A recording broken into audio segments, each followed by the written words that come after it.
कळंगूट कानोळे नवी कन्स्ट्रक्शना बंद। Calangute कानोळे draft ODP 2025 च्या आधाराचेर नव्या बांधकामांक लायसन्स दिवं नाकात। जी बांधकामां पुराय जाल्यात तांकां ऑक्युपन्सी सर्टिफिकेट दिवं नाकात म्हूण हायकोर्टान गोंय सरकारांनी टीसीपीक आदेश दिल्यात। ड्राफ्ट ओडीपीक आव्हान दिवपी याचिकेचो जो मेरेन निकाल लागना वा सरकार फायनल ओडीपी नोटिफाय करिना तो मेरेन हायकोर्टाचो अंतरीम स्टे लागू।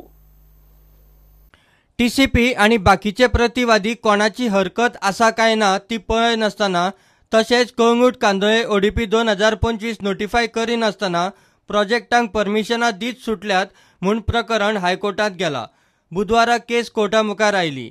16 डिसेंबर 2016 च्या लेटरात कळंगूट कांदोळे खातीर ड्राफ्ट ओडीपीच्या आदारार बांदकामांक परमिशनां दिवची म्हूण चीफ टावन प्लॅनरान टीसीपीच्या मेंबर सेक्रेटरीक निर्देश दिला असो दावो याचिकादारान केलो। ड्राफ्ट ओडीपीत इको सेन्सिटिव्ह आणि प्रोटेक्टेड खारफुटीची झाडां आशिल्ल्या सुवातेर पार्किंग स्ट्रक्चर मार्क केला अशें याचिकादार म्हणटा। ड्राफ्ट ओडीपीच्या आदारार दिल्ली परमिशनां प्रोविजनल। फायनल ओडीपीत जो निर्णय जातलो तेच जातले म्हूण सरकारान कोर्टाक सांगले। हे विशीं खोलायेन एफिडेवीट फायल करूंक सरकार आनी बाकीचे प्रतिवाद्यांनी कोर्टा कडेन प्राज मागलो। ड्राफ्ट ओडीपी वेल्यान परमिशनां दिली जाल्यार आनी खारफुटीची झाडां कापून पार्किंग स्ट्रक्चर बांदले आनी जर फायनल ओडीपीत पार्किंग स्ट्रक्चर काडले जाल्यार खारफुटीची झाडां कापून घाल्ले भरावाची सुवात आशिल्ली तशी करूंक पार्किंग स्ट्रक्चर मोडटले काय म्हूण कोर्टाचो प्रश्न।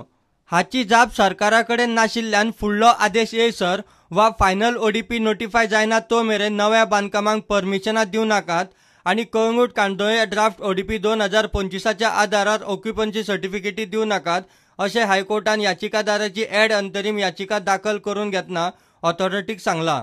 प्रतिवाद्यांक एफिडेवीट फायल करूंक प्रास दिवन कोर्टान केस 2 सप्तकां उपरांत दवरल्या। प्रुडंटा खातीर सिनियर रिपोर्टर मुकेश कुमार। कुडबोण नवे जेटीचें काम सुरू जाला खरें, मात थंय कितें चल्लां तें पळयल्यार कोणाचो दरबान आसातसो दिसना। नुस्तेमारी खात्याच्या ऑफिसा फाटल्यान कामगारांक शेड बांदल्या, थंय धड कांयच फॅसिलिटी ना।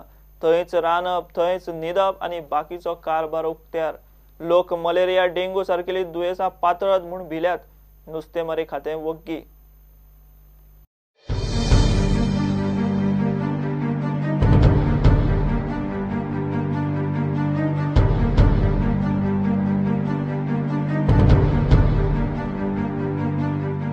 वो कारभार चल्ला तो पळोवन जॉयंट इन्स्पेक्शन जालें। भलायकी खातें, बोट ओनर्स, गोवा केन, वेळी पंचायतीचो सरपंच आनी जिल्लोधिकाऱ्याच्या कचेरेचे अधिकारी आशिल्ले। वेळीचो सरपंच नुस्तेमारी खात्याक बोट दाखयता। फिशरीज डिपार्टमेंटान सांगलें की टॉयलेटूय न्हय। आमी जाय ते आजून फिशरीजान कांय केलें ना। हेजेर गव्हर्मेंटान एक्शन घेवचें आनी गोंयचे कितें आमचे फिशरीजाक टॉयलेट दिवपा जाय ते कित्याक सद्या 10 टॉयलेट आहाय ते पावनाय आमचे इतले मायग्रंट वर्कर्स आहाय तेजेर कितें करचें गव्हर्मेंटान। कारण जे आतां रावताय ते आमचे न्हू, ते जे जेटी अंडर कन्स्ट्रक्शन ते फिशरीजान कोणाक दिला कॉन्ट्रॅक्ट, ते कॉन्ट्रॅक्टराले ते फिशरीजान चोवपा जाय आसले। गोवा कॅनचो रोलंड मार्टिनान नुस्तेमारी खात्याक उजरायले। खात्याचें खंय चल्लां ताचेर लक्ष ना। We have noticed that the Directorate of Fisheries property does not have a board. Their premises has been taken over by contract workers. There are breeding sites on the property. So that is the first issue. What is also of serious note is that the Sulabh toilet which is here, if you see the condition of the Sulabh toilet, in a time when the government is talking about Swachh Bharat, the condition is pathetic.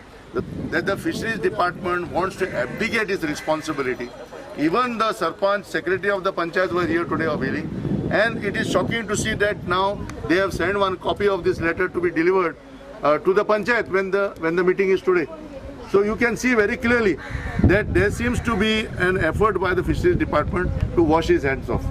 We are firmly convinced that the Fisheries Department has to be the lead agency in this area. भलायकी खातें म्हणटा कामगारांचे खंय regular screening जाता। So our doctor from health officer PHC बालीचे एक मनीस दवरता सकाळचो 9 ते 4:30 पर्यंत स्क्रीन करपाक।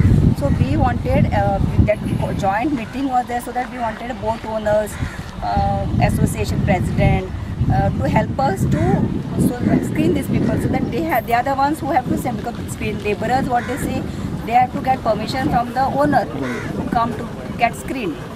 So that is why we wanted their cooperation. Now main is because we do not want this if the people they are coming from some other states which are endemic to malaria.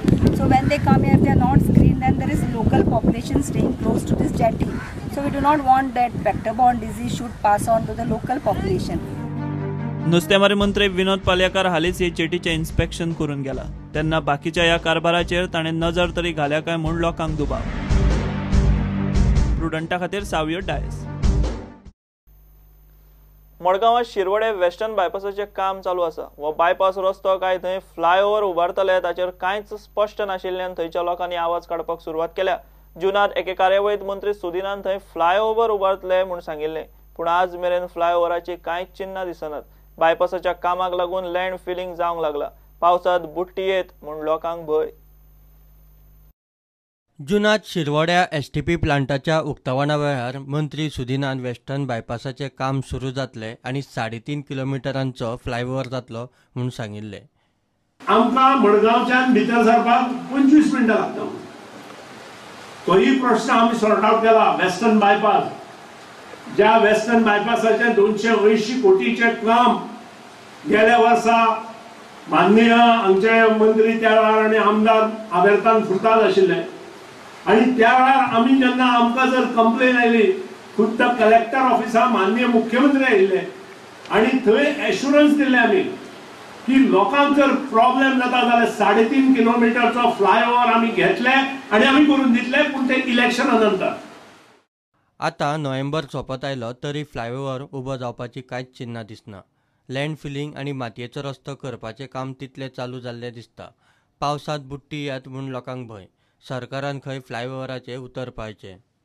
आमकां ही western bypass स्ट्रिटाचें जाय म्हणचे pillar काण, पूण आतां आमकां दिसती पडटा की हें सगळें काम करीताय आनी हें काम करीत रावलें जाल्यार आमगे शेत बुडटलीं आनी आमगे सगळो गांव आहा तो मुखार बुडटलो आनी सगळें मडगांवचें आख्खें सगळें उदक हिंगा येता, लो लायिंग एरिया हिंगा येता आनी मडगांव सगळें आख्खें लो लायिंग एरिया हुंय ना.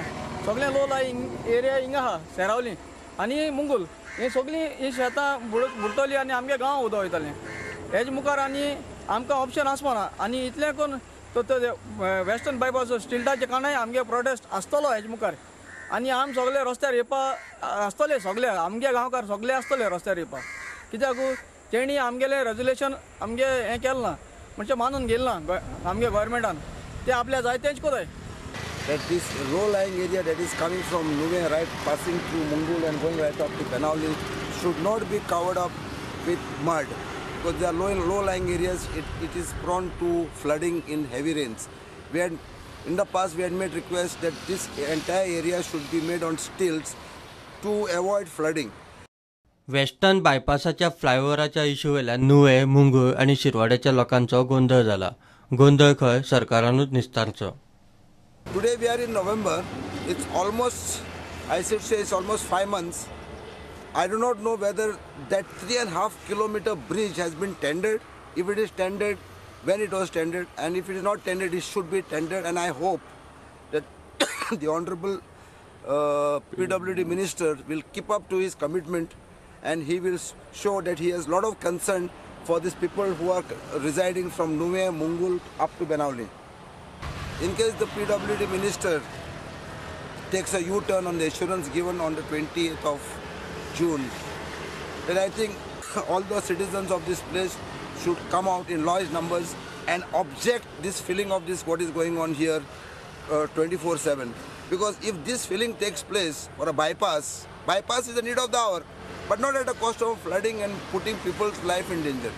So I would still feel that if the PWD Minister fails to fulfill his assurances, then we need to come out on the streets and maybe we'll have to question the government again to stop all such type of things which will create a lot of damage to the people around here. प्रुडंटा खातीर सावयो डायस. घेऊया commercial break.